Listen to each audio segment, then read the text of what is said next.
ભાઈ અહીંયા આગળ એ પણ છે કારણ કે જે રીતના દ્રશ્યો આપ જોઈ રહ્યા છો ગેનીબેનના ભાવુક થઈ ગયા હતા. સ્વાભાવિક રીતે કદાચ આટલી મહેનત લાગી છે એમાં રાજેશભાઈથી લઈને અનેક લોકો સહમત પણ હશે કે એકમાત્ર એવા ઉમેદવાર કે જેના માટે તમામ લોકો પોઝિટિવ હતા કે આ બેન જીતી શકે છે. એટલે ચોક્કસપણે કે આ લોકશાહીમાં એ જ કહીએ છીએ કે લોકશાહીમાં જ્યારે વાત સ્થાનિક લોકોને નેતૃત્વ આપવાનું, જનપ્રતિનિધિ પીપલ્સ એક્ટ કહેવાય, એટલે કે સ્થાનિક લોકોને પ્રતિનિધિત્વ આપવાનું હોય.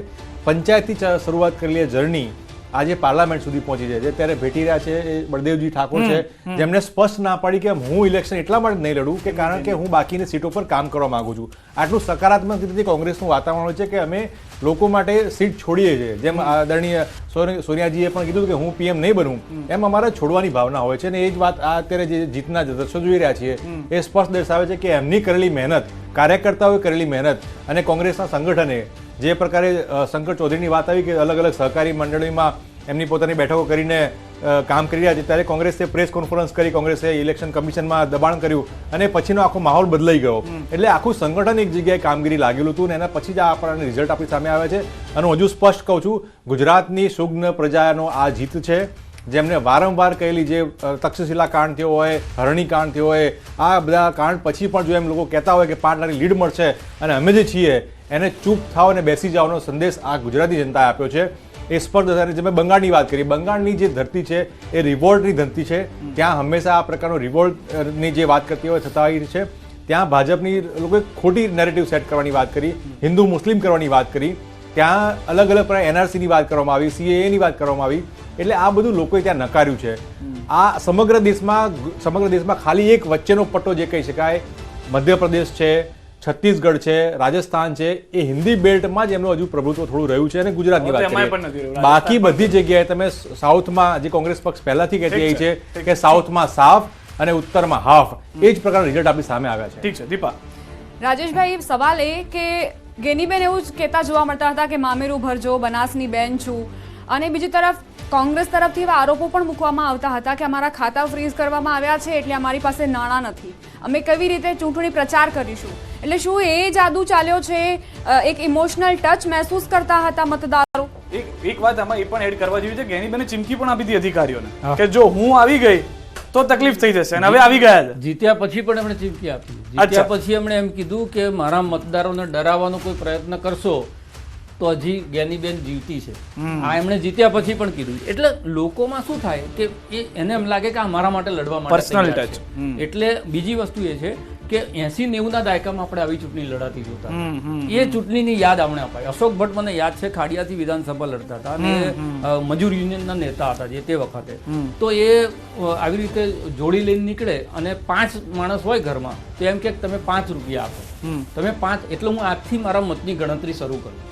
તો મારા અહીંયા જેટલા કોઈન માંગતા કે 5 કોઈન આપો, મારી પાસે 1,00,000 કોઈન ભેગા થશે તો મને નક્કી છે કે 1,00,000 વોટ મને મળ્યા. આ જે ચૂંટણી લડાતી એમાં પ્રજા કનેક્ટ થતી. તો મેં આ રૂપિયો આપે છે એનો મતલબ કે મેં વિશ્વાસ આપ્યો. અહીંયા એમના જે જગ્યાએ એમણે ખોળો પાથર્યો, મામેરા ભર્યા, એનો મતલબ કે લોકોએ પોતાનો વિશ્વાસ એમને ચૂંટણી પહેલા આપી દીધો. એટલે બહુ સરસ રીતે. બીજું છે જે મહિલા સશક્તિકરણ શું કહેવાય, આ કહેવાય જે રાજકારણથી સુખ છે. આપણા જ ઘરના કોઈને એમ કે સ્ત્રીને ચૂંટણી લડાવવાની આપણે કેવી આમાં નથી નાખવી મારે, પણ આ ગેનીબેન જેવા લોકો એક મહિલાઓની અંદર એક આત્મવિશ્વાસ ઉભો કરે કે ભાઈ રાજનીતિ જે છે એ તમે સ્વચ્છ રહીને લડો છો અને સિસ્ટમ સામે લડો, પક્ષ સામે લડો, તમે સાચા હો તો જનતા તમારી સાથે રહે છે. બીજી કોંગ્રેસ માટે શીખે છે જે કાયમ માટે કહે છે ને કે ભાજપનો સંસાધન, ભાજપના પૈસા, ભાજપનું ઇલેક્શન કમિશન, ભાજપનું ઈડી, સીબીઆઈ આના કારણે મારી છે. આ બધા જ બહાના છે જે ગેનીબેને મારીએ ચડાવી. એટલે કોંગ્રેસ માટે પણ આ મેસેજ છે કે ભાઈ તમે બહાના કર્યા વગર તમારી પાસે કશું જ ના હોય, તમારી પાસે માત્ર એક જુસ્સો હોય ચૂંટણી લડવાનો. પરિણામ જે પણ આપણે કાયમ એવું કહેતા હતા કે ગેનીબેન હારે કે જીતે, ગેનીબેન જે રીતે ચૂંટણી લડ્યા છે એ રીતે જીતી ગયા. અને એટલા જ માટે આખા ગુજરાતની નહીં, હવે તો દેશની અંદર પણ, કારણ કે આ તો ગુજરાત છે એ તો ગૃહ રાજ્ય છે મોદી શાહનું, એમાંથી એક સીટ જાય એટલે નેરેટિવ આખા દેશમાં ચર્ચાનું કેન્દ્ર. અને આજે એ ચર્ચા ચાલી ને. બીજો જો એક સરસ મેસેજ ઇન્દોરથી મળ્યો. ઇન્દોરમાં જે રીતે કર્યું, હા, નોટામાં 2,18,000 વોટ. એટલે લોકો એવું કીધું કે જેને હરાવા જીતાડવા છે અમે જીતાડતો, અમારો અધિકાર તમે કેવી રીતે છીનવી લઈ શકો. એટલે આ પણ નાના મેસેજ છે, પણ પોલિટિકલ પાર્ટીઓ જો સમજે તો લોકતંત્રની ખૂબસૂરતી શું હોઈ શકે આપણે 2004માં જોયું છે, 2014માં જોયું છે અને આજે 2024માં જોઈએ.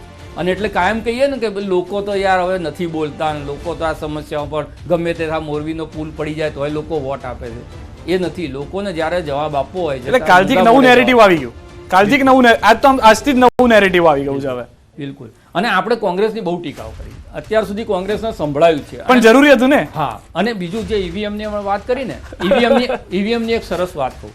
ઈવીએમ ની જે વાત કરી, દાખલા તરીકે આપણે વિશ્લેષણ કરીએ, તમે પત્રકારિતા કરો છો, વારંવાર કોઈ સામે બેઠેલો માણસ એમ કે તમે તો ભાજપના પ્રવક્તા છો અને તમે કહો કોંગ્રેસના, ક્યાંક ને ક્યાંક આપણું કોન્શિયસ બાઇટ થાય, આપણી આક્રમકતા છે ને અમુક મુદ્દા ઉપર નીચી થાય.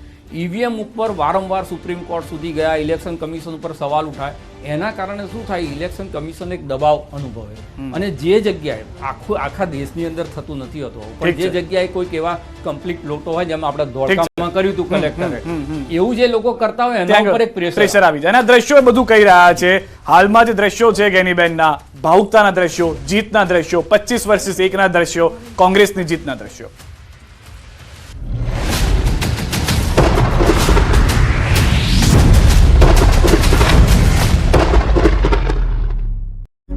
ગુમાન તોડ્યું છે અને ટૂંક સમયમાં તમે જોજો પાટણથી ચંદનજી પણ આ લોકોનું ગુમાન તોડશે અને આ બંને બેઠકો કોંગ્રેસના ખાતામાં જશે. આખા ગુજરાતની નજર હતી અને ગુજરાતની અંદર એક આખો માહોલ ગેનીબેને ઊભો કર્યો હતો કોંગ્રેસ માટેનો, કે હું કોંગ્રેસમાંથી લડી રહી છું. એમ તમે જુઓ તો બધા જ આ વખતે ઉમેદવારોની બાબતમાં પણ એવું જ હતું કે જે 5 લાખની વાત કરતા ભારતીય જનતા પાર્ટીના એક પણ તમે પ્રવક્તાને નહીં સાંભળો કે નેતાને નહીં સાંભળો કે 5 લાખને પારનો આંકડો પાર કરવા વાળી વાત. એટલે અમારા કેન્ડિડેટ બધા જ સરસ હતા, પણ ગેનીબેન માટે તો આખા ગુજરાતની એ જ લાગણી હતી કે ગેનીબેન જીતવાના છે. બિલકુલ. શક્તિસિંહભાઈ સાથે જ્યારે મારી વાત થઈ હતી, જ્યારે ઇન્ટરવ્યુ લીધું હતું, ત્યારે એમણે એક વાત કીધી હતી કે અમારા આ વખતના જે ઉમેદવાર છે એ પ્રામાણિકતાથી ચૂંટણી લડે એવા ઉમેદવાર અમે ઉભા રાખ્યા છે. એટલે ચહેરાની પસંદગી બહુ જ અગત્યની અગત્ય. અને બીજા નંબરની વાત એ હતી સંધ્યાબેન કે કોંગ્રેસે આટલા સરસ ચહેરાઓ આપ્યા પછી ભારતીય જનતા પાર્ટી એનો રંગ બતાવ્યો.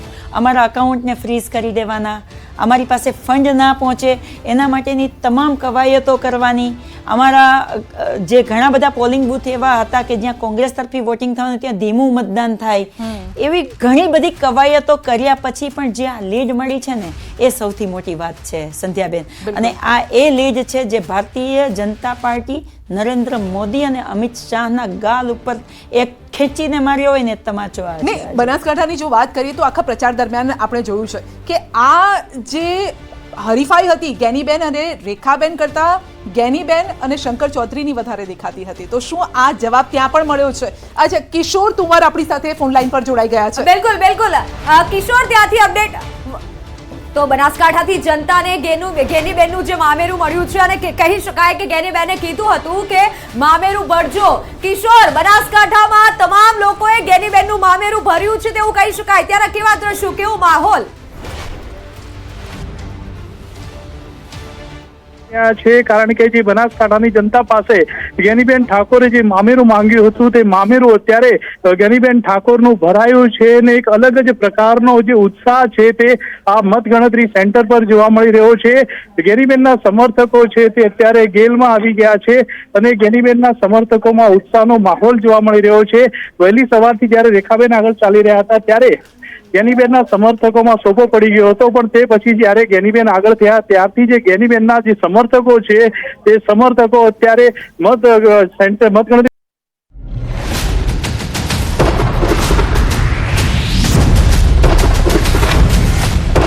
રિસ્પોન્સ જબરદસ્ત હતો આવો તેમ. રુઝાનની સાથે હવે પરિણામો પણ આવી રહ્યા છે. સીટો એક બાદ એક ક્લિયર થઈ રહી છે. કોઈ લાખોની લીડથી જીતી રહ્યું છે તો કોઈ લાખોના મતથી હારી પણ રહ્યું છે. ભાજપને 400 તો દૂર 300 ના પણ ફાંફા પડી ગયા છે. એ પરિસ્થિતિ આજે જોવા મળી છે. કોંગ્રેસ મુક્ત ભારતનું જે સપનું હતું એ અહીંયા સાકાર થતું જોવા નથી મળી રહ્યું. ભલે કોંગ્રેસ સત્તામાં આવશે કે નહીં, જોડતોડ સાથે શું એ સરકાર બનાવી શકશે કે કેમ તે સેકન્ડ પોઈન્ટ છે, પણ સવાલ એ છે કે અહીંયા ભાવુકતાના આ દ્રશ્યો આપ જોઈ રહ્યા છો. ગુજરાતથી આ દ્રશ્યો સામે આવ્યા છે. અબકી બાર ન આર ન પાર બનાસકાંઠામાં ચાલ્યો તો એક જ જાદુ ચાલ્યો અને એ ગેનીબેનનો જાદુ ચાલ્યો. અને જોઈ શકો છો કે સમર્થકો કેટલી મોટી સંખ્યામાં ત્યાં પહોંચ્યા છે. હાર તોડા લઈને પહોંચ્યા છે અને હોય પણ કેમ નહીં, કારણ કે અહીંયા બીજેપીની જે જીતની હેટ્રિક મારવાની હતી બીજેપીએ, તે હેટ્રિકને અહીંયા તોડવાનું કામ કર્યું છે, તો એ છે બનાસની બેન ગેનીબેને. બિલકુલ, તો જે આ દ્રશ્યો સામે આવ્યા છે ગુજરાતમાં ભાજપની હેટ્રિક પર, જે રીતે એક બાજુ બનાસકાંઠાના આ પરિણામ આવી રહ્યા છે, પરિણામ પર CR પાટીલનું પણ નિવેદન આવ્યું, પરંતુ સૌથી ચોંકાવનારા જે પરિણામો આવ્યા તે બનાસકાંઠાની બેઠક ઉપરથી આવ્યા કે જ્યાં ગેનીબેને બાજી મારી દીધી. ખોળો ફેલાવ્યો હતો. તેઓ જ્યારે પોતાની ઉમેદવારી નોંધાવવા ગયા હતા, જ્યારે પ્રચાર કરતા હતા, ત્યારે મત માટે પણ તેઓએ કહ્યું હતું કે એકવાર વિશ્વાસ મૂકજો, અને આખરે બનાસની જનતાએ ગેનીબેન ઉપર વિશ્વાસ મૂક્યો અને આજે ગેનીબેને ચૂંટણીમાં જીત હાંસલ કરી છે. અને આ ભાવુક દ્રશ્યો પણ સામે આવ્યા છે, સાથે લોકોનો પણ જમાવડો જે જોવા મળ્યો, લોકોનો પ્રતિસાદ ગેનીબેનને મળતો હોય તેવા આ દ્રશ્યો પણ સામે આવ્યા. 18મી લોકસભામાં 26 સીટ જીતવાનો સંકલ્પ કર્યો હતો અને સાથે જ કમનસીબે અમારી કોઈ મહેનત ઓછી પડી હશે, આવું CR પાટીલનું નિવેદન આવ્યું. જ્યારે પત્રકાર પરિષદ તેઓએ સંબોધી. ગુજરાતમાં ભાજપની હેટ્રિક પર કોંગ્રેસે અહીંયા મોટી બ્રેક મારી દીધી છે. પરિણામ પર CR પાટીલનું નિવેદન સામે આવ્યું. બિલકુલ, પણ હવે સૌથી મોટી નજર છે કે સરકાર કોણ બનાવે છે અને કેવી રીતે બનાવે છે. ભલે એનડીએ કહેતું હોય કે અમે સરકાર બનાવી રહી છે, ફરી એક વખત નરેન્દ્ર મોદી પ્રધાનમંત્રી હશે, નો ડાઉટ, એ વાત ઉપર અમે ડાઉટ નથી કરી રહ્યા, પણ સવાલ એ છે કે કોંગ્રેસ હવે જોડતોડમાં લાગી ગઈ છે અને એ જોડતોડ ક્યાંથી કરે છે એ જોવાનું રહેશે. આ વખતે એન ફેક્ટર સૌથી વધારે મહત્વનું છે 2024ની આ ચૂંટણીમાં. નીતિશ અને નાયડુ, આ એન ફેક્ટર સૌથી વધારે મહત્વના છે આ વખતે. હા, અને ત્રીજો નરેન્દ્ર મોદીનો પણ એન કહી શકાય. એક એન ને બીજા બે એન મેનેજ કરે પરિસ્થિતિમાં છે. અને નીતિશ કુમારનું આપણે જાણીએ છીએ એમની રાજકીય મહત્વાકાંક્ષા કેટલી બધી વધારે છે, એટલે અવિશ્વસનીય વ્યક્તિત્વ કહેવાય એમાં નીતિશ કુમાર એક છે. ચંદ્રાબાબુનો રેકોર્ડ એવો છે કે જેની સાથે લોકસભા લડ્યા હોય એની સાથે ક્યારેય પછી એ સાથે રહ્યા નથી.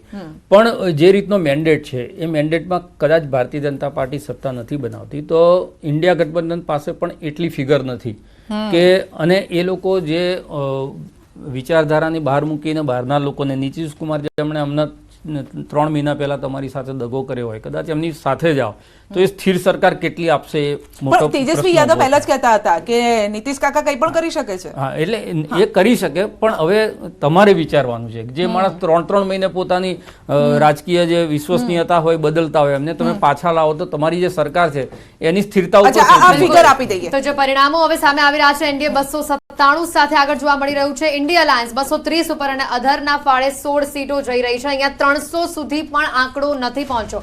400 પારના નારા લાગતા હતા, પણ અત્યારે આ 300 સુધી આંકડો પહોંચશે કે કેમ, 5.5 સુધીમાં તે સૌથી મોટો સવાલ છે. ઇન્ડિયા અલાયન્સ 230 ઉપર આગળ જોવા મળી રહી છે. ટક્કર જે જોવા મળશે તેવી કોંગ્રેસ તરફથી વારંવાર વાતો આવતી હતી, અને એવી જ વાતો રૂપે આ પરિણામ અત્યારે સામે આવી રહ્યું છે. બિલકુલ, 230 સીટ, પરંતુ જે અમે હમણાં જ વાત કરી, શ્રદ્ધાબેન પણ આપણી સાથે છે કે 300 સુધી તમે નથી પહોંચી રહ્યા, 400 નો ભલે નારો આપ્યો હોય. સવાલ અહીંયા એ છે કે સરકાર કેવી રીતે બનશે અને શું. જો એક વસ્તુ છે કે આપણે સ્વતંત્ર ભારતના ઇતિહાસમાં જોઈએ તો એક લાંબો સમય આપણે જોયું હતું કે જ્યારે પ્રધાનમંત્રી નહેરુજી હતા, પ્રધાનમંત્રી ઇન્દિરાજી હતા, ત્યારે એબ્સોલ્યુટ મેજોરિટી કોંગ્રેસની હતી. એના પછી અમારી ભારતીય જનતા પાર્ટીની એનડીએની વાજપેયી જે અમારા ફર્સ્ટ પ્રધાનમંત્રી બન્યા ત્યારે અમારી એબ્સોલ્યુટ બહુમતી નહોતી, પણ એ સરકાર પણ ખૂબ સારી રીતે 5 વર્ષ ચાલી હતી. એના પછી 2004 અને 2014ની અંદર પણ કોંગ્રેસને પણ એબ્સોલ્યુટ મેજોરિટી નહોતી, એ UPA 1 અને UPA 2 કરીને ચાલી હતી. અને 70 વર્ષ પછી 2014ની અંદર એક એવો ટાઈમ આવ્યો કે બિન કોંગ્રેસી જે સરકાર હોય, ગેર કોંગ્રેસી સરકાર હોય, જેને એબ્સોલ્યુટ બહુમતી મળી હોય, એ ભારતીય જનતા પાર્ટીને મળી અને પ્રધાનમંત્રી નરેન્દ્ર મોદીજી 2014માં મળ્યા. સેમ એ રિપીટ 2019માં થયું કે એબ્સોલ્યુટ બહુમતી મળી. બરોબર છે. હવે એ વસ્તુની સાથે તમે આજે જો તો આજે પણ અમારી સીટો 245, 246 અને હજુ જે થઈ રહ્યું છે કાઉન્ટિંગ પણ એ રીતે હું જોઈ રહી છું. બરોબર છે. તો આજે પણ 10 વર્ષ પછી પણ એ જે લોકપ્રિયતાનો ગ્રાફ આપ જોઈ રહ્યા છો તો એ ક્યાંય ઓછો નથી થયો. સીટો અમારી બિલકુલ સારી છે અને એનડીની સાથે તો એબ્સોલ્યુટ અમને જે મેજિકલ ફિગર જોઈએ છે 272 ગવર્મેન્ટ બનાવવાનો એ તો અમને ઓલરેડી મળી ગયો છે. 300 તો દેખાઈ જ રહી છે, 300 થી આગળ અમારું જે ગઠબંધન છે એ જવાનું જ છે. એટલે પણ સંધ્યાબેન હું કહું છું ચર્ચા થઈ રહી છે, બધા જ કરી રહ્યા છે અને કરવી જ જોઈએ, કારણ કે અમે અમારો બેન્ચમાર્ક બહુ હાઈ સેટ કર્યો હતો અને અમારો બેન્ચમાર્ક ઓલરેડી 2014 અને 19માં હાઈ ગયો હતો, એનાથી આગળ એક હાઈ બેન્ચમાર્ક સેટ થયો હતો. તો અમારી જે કોમ્પિટિશન છે ને એ બીજેપી અને એનડીએ ની કોમ્પિટિશન ખુદ અમારી સાથે હતી. બીજાની સાથે competition નથી, પોતાની સાથે જ હતી. એટલા માટે આ ચર્ચાઓ થઈ રહી છે. હા. ચર્ચાઓ એ થઈ રહી કે ભાઈ સીટ કેમ ઘટી. એબ્સોલ્યુટલી કોઈ એવું નથી કહેતું કે સરકાર તો બીજેપી એનડીએ ના પ્રધાનમંત્રી નરેન્દ્ર મોદી જ બનવાના છે. નહીં, ઠીક છે, ઠીક ચર્ચા છે, એ જ છે પણ કે મારે એ વર્ષ પણ યાદ અપાવું છે. આપ જ્યારે એ કોમ્પિટિશનની વાત કરો છો ત્યારે 1952 નું એ વર્ષ અને 1984 નું એ વર્ષ જ્યારે કોંગ્રેસના પાડે આ બેઠક ગઈ હતી. 400 બેઠકનું જે લક્ષ્યાંક છે ઓલરેડી એ પાર કરી ચૂકી છે, ટચ છે. એટલે હજી એ રેકોર્ડ તો તમારા નામે જ રહેવાનો છે. એટલે રેકોર્ડ કરવા છતાં બી અમે પણ એ વખતે પણ અમે ક્યાંય ચપટી વગર નતા કહેતા કે 400 પાર આવશે. જનતાએ અમને આપ્યા છે ને એ રેકોર્ડ હજુ પણ લોકોના છે. અહીંયા પણ જ્યારે અમારો રેકોર્ડ હતો ત્યારે અમે એવું નહોતું કીધું, અમારો કોઈ અહંકાર પણ નહોતો. પણ જ્યારે આપણે એવું કહેતા હોય કે 182 માંથી 182 આવશે અહીંયા મારી અને અમે બધામાં જીતવાના છીએ અને પછી તમારે 150 આવે તમે રેકોર્ડ તોડ્યો. એટલે અહંકારની વાત જ્યારે પણ કોઈ કરતું હોય ત્યારે ઘરે બેસવાનું કામ એ જનતા કરતી હોય છે ને એવું અત્યારે સ્પષ્ટ દેખાયું છે. મોદી ગેરંટીને નકારી, મોદી મેજિકને નકાર્યું, મોદી લહેરને નકારી. એટલે મોદીની જે બ્રાન્ડ હતી આખી બ્રાન્ડને અત્યારે ખરેખર નૈતિકતાથી હાર સ્વીકારવી જોઈએ મોદી સાહેબે અને કહેવું જોઈએ કે હું નિવર્તમાન પ્રધાનમંત્રી હતો અને હવે ભૂતપૂર્વ પ્રધાનમંત્રી થઈ ગયો છું, એ સ્વીકારવું પડશે. અને બીજી વાત કે અત્યારે ગઠબંધનની છે, આ ગઠબંધનની આ સરકાર જેવું અત્યારે હાલમાં છે, સ્પષ્ટ બહુમત તમને નથી. એટલે સરકારે લોકોએ તમને નકારી કાઢ્યા છે, સમગ્ર દેશથી નકારી છે, ખાલી ગુજરાતથી નહીં. ગુજરાતમાં પણ જે કહેવામાં આવતું કે 5-5 લાખની લીડ ગયા વખત કરતાની લીડ આ વખતે ઓછી છે. જ્યાંથી વડાપ્રધાન ઇલેક્શન લડે છે ત્યાં પણ એમની લીડ ઓછી છે. એટલે એમની જે લોકપ્રિયતા છે એ ધીરે ધીરે તળિયે આવી ગઈ છે. સવાલ કરીશું પહેલા જવાબ મને દેજો. હા. સંધ્યાબેનને નથી ખબર પડતી કે જે પોતાની જાતને સૌથી જૂની પાર્ટી કહે છે, રાષ્ટ્રીય કોંગ્રેસ પાર્ટી પોતાને આ દેશની રાષ્ટ્રીય નેશનલ પાર્ટી છે, એ પોતે હજુ 100 સીટમાં બી નથી ને અત્યારે હમણાં 245 આવી ગયા છે. એટલીસ્ટ એમના કરતા 145 વધારે છે. અહંકાર આમનો બોલે છે. મેં તમને શું કીધું કે અમારા માટે સૌથી વધારે આજે ચિંતન મનન કરવાનો એક જ પ્રશ્ન છે કે અમે અમારો બેન્ચમાર્ક હાઈ રાખ્યો છે. અને હું ફરીથી શ્રદ્ધેય અટલ બિહારી વાજपेयीજીને કોટ કરું છું કે ભારતીય જનતા પાર્ટી કા કાર્યકર્તા યા જીતતા હે યા સીખતા હે, હારતા નહીં. જીતી તો અમે ચૂક્યા જ છીએ પણ હજુ બી અમારા માટે શીખવાનું છે કે જે બેન્ચમાર્ક અમે હાઈ સેટ કર્યો તો એમાં જે અમારે ત્યાં બેન્ચમાર્કની સામે પણ અંદર પોતાને જે કેટલા પડકાર મળે છે, ઘણી બધી એવી સીટો છે. અહીંયા તો રામ મંદિરમાં જે દંડવત પ્રણામ છે એ પણ ના ફળ્યા. તો એક નહીં, રામ મંદિર તમને એક વસ્તુ કહી દઉં, મેં રામ મંદિર જે છે અને ભગવાન શ્રી રામ એનું જે આંદોલન છે આ દેશમાં 500 વર્ષ જૂનું આંદોલન છે. 500 વર્ષથી 25 પેઢીઓ ખૂપી ગઈ છે. સ્વતંત્ર ભારતના ઇતિહાસમાં 1947 પછી એકમાત્ર પાર્ટી છે ભારતીય જનતા પાર્ટી જેણે આ આંદોલનને ખુલ્લે આમ ટેકો આપ્યો છે. 1980 માં જ્યારે અમે આવ્યા હતા ત્યારે અમારી પાસે સત્તા નહોતી તો અમારે અમારા પોલિટિકલ એસ્પિરેશન વિચાર દેખાડવા પડે. ત્યારે પંડિતજીની અંત્યોદય સુધી જવાની વિચારધારા હતી કે હર ખેત કો પાણી હર હાથ કો કામ. અને પોલિટિકલ એસ્પિરેશન એ હતી કે જ્યાં હું હે બલિદાન મુખર્જી વો કશ્મીર હમારા હે અને ભવ્યાથી ભવ્ય રામ મંદિર બનાવીશું. આ બધા જ કામો 2014 અને 2019ની થમ્પિંગ મેજોરિટી સાથે અમે કર્યા છે. અમે આ મુદ્દાઓને લઈને ચાલ્યા છે ને એના ઉપર લોકોએ જનતા જનાર્દનને અમે આશીર્વાદ આપ્યો છે. 10 વર્ષ સુધી સરકાર રહ્યા પછી બી 245 થી અપ અમે જઈ રહ્યા છીએ. 44માં સમેટાઈ નથી ગયા જે 70 વર્ષનું શાસન હોય. એટલે હું માનું છું સંધ્યાબેન આજે ચર્ચાઓ થશે ને થવી જ જોઈએ અને આ એટલી જોરદાર ચર્ચાઓ થવી જોઈએ કે હવે એ લક્ષ્ય બધા બનાવશે કે 400 પાર જઈને 2029 ની અંદર બતાવવાનું છે. બિલકુલ, કારણ કે એનાથી મોરલ થોડું વધારે બૂસ્ટ કરવાનું છે. એટલે અહીંયાથી નાસીપાસ નથી થવાનું. પરંતુ વિશેષજ્ઞને પણ એ સ્પેશિયલ કમેન્ટ માટે હું પૂછી રહી છું કે આ ચૂંટણીથી શું શીખશે રાષ્ટ્રીય પાર્ટીઓ? કારણ કે એક સમય એવો હતો, આપને પણ ખ્યાલ છે કે જે લોકલ પાર્ટીઝ હતી, સ્ટેટની લોકલ પાર્ટીઝ તેને અવગણી દેવામાં આવી હતી, ક્યાંક તેની પીછેહટ થઈ હતી, ત્યાં જોડતોડ જે કરવામાં આવ્યું ને પછી આગળ વધવામાં આવ્યું.